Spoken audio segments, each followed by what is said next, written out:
et bienvenue parmi les Digital Doers, le podcast de ceux qui font le e-commerce. Voici une série spéciale en partenariat exclusif avec One-to-One Retail e-commerce Monaco, le rendez-vous incontournable de tous les acteurs du marché. L'objet de ce hors-série s'inscrit dans les circonstances bien particulières du Covid-19. L'idée est de donner la parole aux retailers et aux fournisseurs de solutions pour les interroger sur l'impact business du coronavirus, ses conséquences en matière d'exécution des opérations et enfin ce que cette crise va probablement changer structurellement pour eux. 3 courtes questions qui sont répondues par téléphone, confinement oblige, pour un témoignage de 10 minutes environ. Donc veuillez excuser la moins bonne qualité sonore de cette interview. Bonne écoute à tous, toujours sans coupure.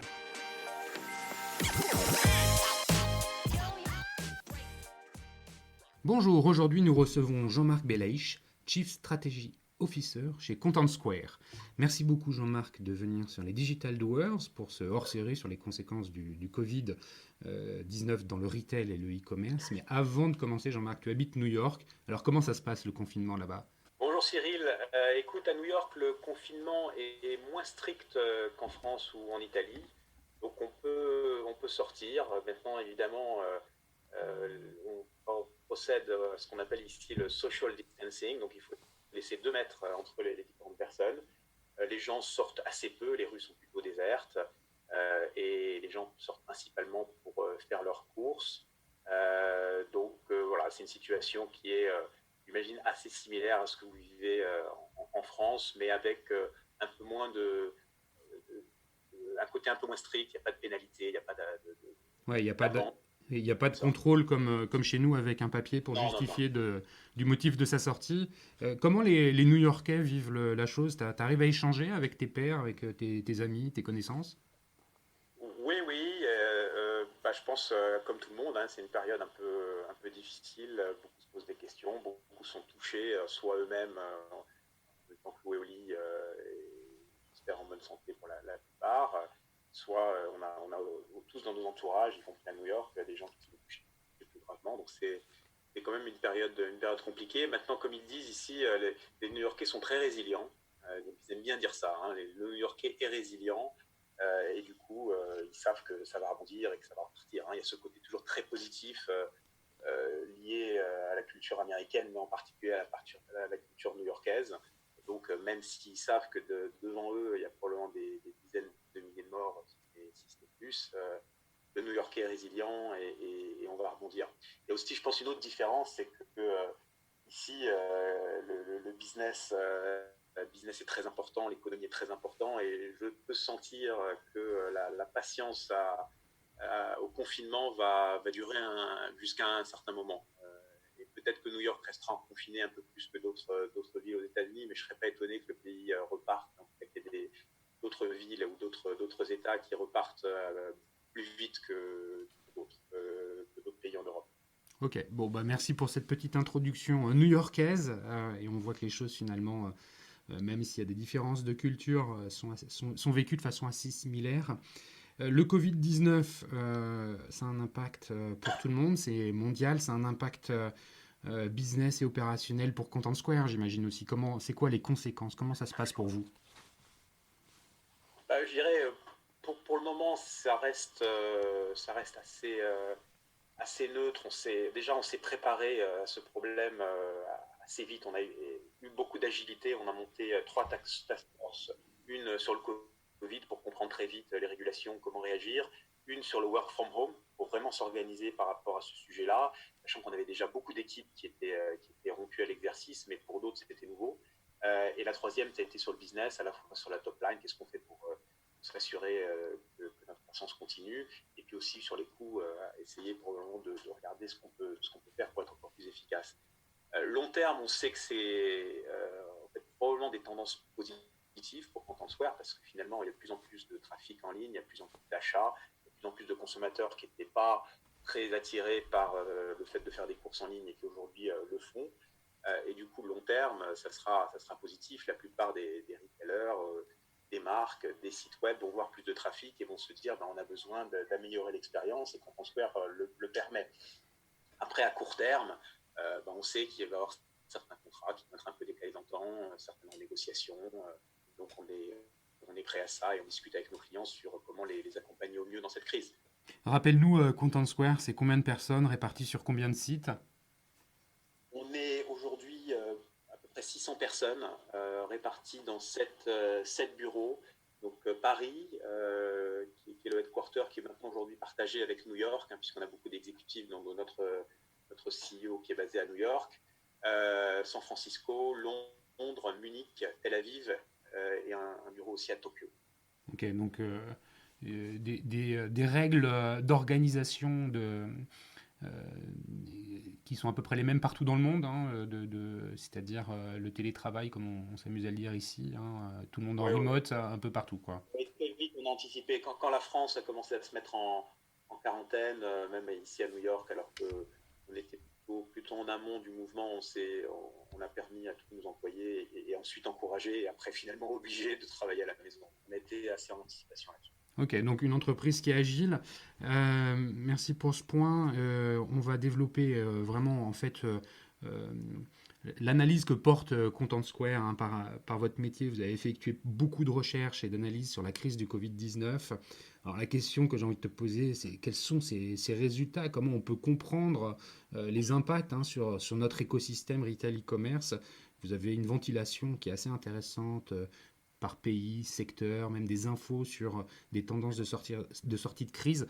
Qu'est-ce que tu peux nous dire là-dessus?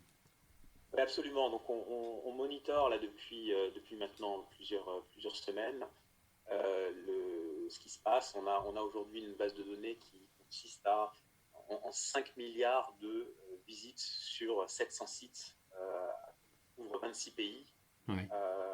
avec un focus. Hein, c'est la base de nos clients plutôt US, UK, France, Allemagne, reste de l'Europe. Mais on a aussi beaucoup de trafic asiatique, hein, sur ces sites-là. Donc c'est quand même une base très très intéressante à travailler.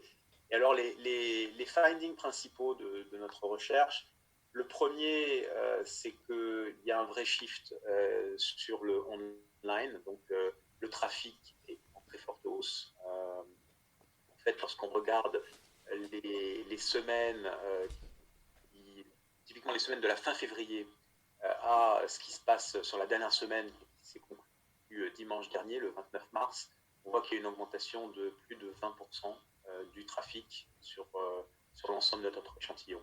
Et ça, c'est une moyenne, donc vous imaginez bien qu'il y a des secteurs ou des Mhm. acteurs qui voient des explosions beaucoup plus fortes. Donc ça, c'est plus de 20% sur le Et trafic ça, par c'est rapport au global, hein, c'est pas lié à un pays en global. particulier. C'est une tendance de fond qu'on observe, quelle que Absolument. soit la zone géographique. Absolument. Pareil sur les transactions, en fait, même plus fort sur les transactions, une augmentation de plus de 20 points sur les transactions. Et rien que sur la semaine dernière, on a gagné 12 points d'achat en plus. Et en fait, ce qui est intéressant, c'est que début mars, fin février, début mars, les gens commencent à être touchés, commencent à être un peu plus à la maison, mais il n'y avait pas encore vraiment ce confinement. Et donc, les explosions de trafic et de transactions n'étaient pas encore vraiment marquées. Et depuis 15 jours, là, depuis la semaine du 16 mars et encore plus la semaine dernière, celle du 23 au 29 mars, il y a vraiment une explosion très très forte, et y compris de l'engagement. C'est-à-dire que les premières semaines, les gens n'allaient passer peu de temps, voyaient peu de pages vues, donc ils allaient sur les sites, ils achetaient, ils sortaient. Et là, il y a de plus en plus d'engagement. On voit que les gens aussi ont plus de temps. Donc ça, c'est quelque chose d'intéressant.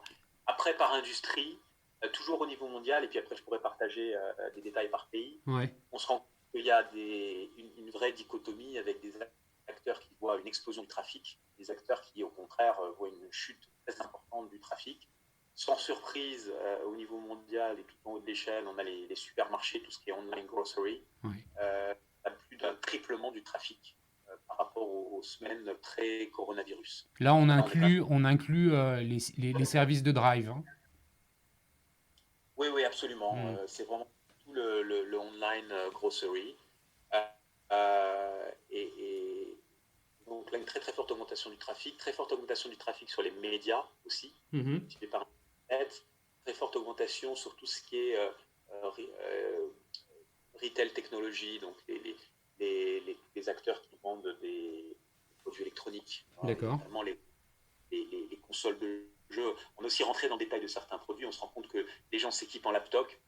Moi, je le vois même au niveau de ma propre famille. J'ai 3 enfants, on est 5 à la maison. Et en fait, on avait 4 laptops qui étaient largement suffisants pour la famille. Et ben, le petit a dû s'acheter son Chromebook parce qu'il a des classes sur ordinateur. Et aussi les gaming. En fait, de façon paradoxale et un peu amusante, mais aussi inquiétante, la plus grosse augmentation, avant même les laptops ou les tablettes, c'est les consoles de jeux. Donc, les gens se sont équipés de consoles de jeux.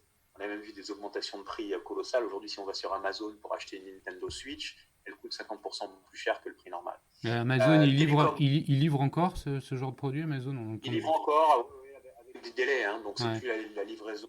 Ils priorisent, mais ils livrent encore. D'autres secteurs qui ont eu une certaine croissance, c'est les télécoms, les banques assurances. Banque assurance, parce qu'à la fois, il y a des gens qui demandent des crédits, il y a des gens qui essaient de se renseigner. Donc là, au niveau du trafic, ça booste. Et puis en bas de l'échelle, ceux qui souffrent, sans surprise, le tourisme, moins 70% sur notre échantillon mondial. Tout ce qui est entertainment, event, ticketing, moins 70% aussi. Joaillerie, montres, luxe, tout ça est entre moins 30, moins 35. Le travel, ça Et fait puis, partie du tourisme, le travel? oui, travel, tourisme, oui, Mmh. absolument. Mmh. Et puis, il y a des secteurs qui sont un petit peu entre les deux. La mode, qui était en chute et qui a plutôt remonté la semaine dernière. Il y a notamment aux États-Unis beaucoup d'acteurs qui ont avancé leur calendrier de promotion et qui font des promotions très agressives. Mmh. Ça se traduit par du trafic et des transactions en plus. Et puis, beaucoup d'acteurs qui ont fait une bifurcation, notamment tout ce qui est sport et équipement. Aujourd'hui, ils vendent des produits, des tapis de yoga, des haltères, pour faire de la gym à la maison. Mmh. Et notamment, il y a 60 millions d'Américains qui sont inscrits dans des clubs de gym. Les clubs de gym sont fermés et donc ces gens-là se sont équipés pour faire la gym à la maison. Cosmétiques, c'est intéressant aussi puisqu'ils ont bifurqué sur tout ce qui était savon et cleaning products. Alors, en tout cas, pour certains d'entre eux qui avaient cette offre-là. Et bien sûr, tout ce qui est home and equipment, donc tout ce qui est meubles, il y a des gens qui achètent des chaises, des bureaux, etc. pour s'installer. Donc ça, c'est ce qu'on voit au niveau transaction. En fait, ce qui est intéressant au niveau transaction, c'est que les supermarchés sont aussi en hausse, mais cette fois-ci de 50% seulement, par rapport à la hausse du trafic. Répète, parce que la connexion a été mauvaise. Les supermarchés au niveau mondial, les transactions sont en croissance de 50% par rapport à la période coronavirus. Alors que tout à l'heure, quand je parlais du trafic, on était en augmentation de trafic colossale, on était à plus de 200%. Ah oui. On se rend compte d'un gap, et ce qui se passe, c'est qu'il y a beaucoup d'acteurs qui ont du mal à livrer. Alors notamment en Angleterre, la semaine dernière, ils ne pouvaient pas livrer. Donc quand on allait sur des sites de supermarchés en Angleterre, ils livraient uniquement si on se déclarait comme étant une personne âgée, plus de 70 ans, et isolée. Sinon, on n'était pas livré. Aujourd'hui, cette semaine, ça a un peu remonté à Londres, au UK, parce qu'ils se sont remis en mode de livraison, mais ça reste compliqué. Aux États-Unis, on peut faire beaucoup de paniers, mais c'est pas forcément facile de trouver des slots de livraison. Donc, sur Amazon Fresh, Amazon livre, donc je peux acheter aujourd'hui des livres sur Amazon, ce sera livré non pas en 2 jours comme d'habitude, mais plutôt en 1 semaine. Par contre, Amazon Fresh ne livre pas. C'est très, très difficile, en tout cas à New York pour moi, de trouver des time slots. Donc c'est ça qui explique la relative, le gap entre l'augmentation des transactions au supermarché et l'augmentation du trafic. Il faut savoir qu'en France, c'est un des pays où l'augmentation des transactions est la plus importante sur les supermarchés. Alors, l'augmentation de la transaction, c'est à la fois le nombre et aussi le panier moyen? Alors là, on est sur le nombre, on n'a pas regardé les paniers. Ouais, ok. On est sur le nombre seulement. Mais j'imagine que c'est la même chose sur les paniers moyens. Hein. Et en fait, c'est un des pays où les supermarchés ont le mieux réagi à cette crise, se sont mieux armés pour livrer. On voit, pour citer Carrefour par exemple, aujourd'hui, il y a un système de queue qui est fait sur le site internet. Donc on arrive, on nous demande de patienter 1, 2, 3 minutes.